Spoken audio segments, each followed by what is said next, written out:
Green garden தெருவென்ற காய்கறி குடிப்பிரில் எல்லாரும் அமைதியாகவும் சந்தோஷமாகவும் வாழ்ந்து கொண்டிருந்தார்கள். ஒரு நாள் ஒரு வதந்தி அங்கு சூறாவளி போல பரவியது. அடுத்த வீட்டு குடிப்பாளர்கள் காரட் குமார் மற்றும் கத்தரிக்காய் பானுதான் அந்த தெருவின் வாயாடிகள். எல்லாரையும் பற்றியும் அவர்களுக்கு தெரியும்னு நினைத்தார்கள். ஒரு காலை தக்காளி திலகா மெதுவா நடந்து கொண்டே அவர்களது வீட்டை கடந்து சென்றாள். அவளது உடம்பு வட்டமாக பெரிதாக இருந்தது.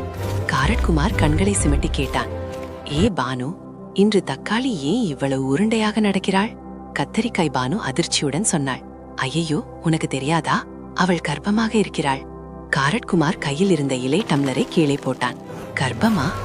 இது எப்படி சாத்தியம்? பானு மெதுவா அருகில் வந்து கிசுகிசுத்தாள். அவள் அதிக நேரம் உரம் கொட்டும் தோட்டத்தில் தான் இருந்தாளாம். ஏதோ ஒன்று வளர்ந்திருக்கும் போல. அந்த வதந்தி விரைவாக பரவியது. குளிர்ச்சியான வெள்ளரிக்காய் கண்ணன் கூட அவசரமாக வந்து கேட்டான், இது உண்மையா? அப்போது தக்காளி திலகா சிரித்துக் கொண்டே திரும்பி வந்தாள்.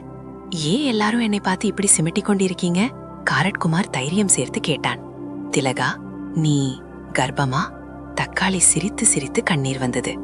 அட பாவிங்களே, நான் நேற்று மார்க்கெட்டில் இருந்து பெரிய உருண்டையான தர்பூசணி வாங்கி அதை என் உடம்புக்குள் வைத்துக் கொண்டு வந்தேன். அதுதான் இப்படி தெரிகிறது. அனைவரும் ஒரே நேரத்தில் அமைதியாக நின்றார்கள். பிறகு வெட்கப்பட்டு சிரித்தார்கள். கத்தரிக்காய் பானு தலை குனிந்து சொன்னாள், அடடா, நாமே கதையை உருவாக்கிட்டோமே. வெள்ளரிக்காய் கண்ணன் சிரித்து கொண்டு சொன்னார், இதுதான் வதந்தி. ஒரு விதை போதும், முழு கதை வளர்ந்துவிடும். அந்த நாளிலிருந்து கிரீன் கார்டன் தெருவில் ஒரு புதிய பாடம் கற்றுக்கொண்டார்கள். உண்மை தெரியாமல் பேசினால் காய்கறிகளுக்கே காமெடியாகிடும்.